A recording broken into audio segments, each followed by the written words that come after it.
Central Georgia, southeastern Central York, Central Georgia, northeastern York, southeastern Central Georgia, northeastern southeastern Central Georgia, southeastern Central Georgia, northwestern Lamar, southeastern Central Georgia, until 7:30 a.m. Eastern Daylight Time. 6:30 a.m. Eastern Daylight Time. A thunderstorm was located over 104 miles northeast of Greenville, moving at 45 miles per hour. 60 miles per hour wind at south-south field. Source. Radar indicated.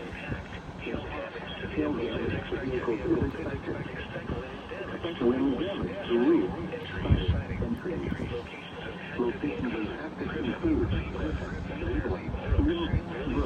Williams Hill, Orchard Hill, Southside, Highland Mill, Delaware, Walkerville, Hollandville, Rover, Liberty Hill, and Richmond. For your protection, move to a room on the lowest floor of a building.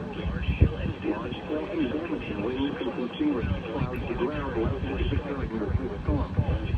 Move towards the Mississippi. Lightning is 1 meters, leading killers. Remember, you are close enough to be struck by lightning. If you see wind damage, hail or flood, wait until the storm has passed, and then call the National Weather Service toll 617-667-3446 to report for any for Atlanta.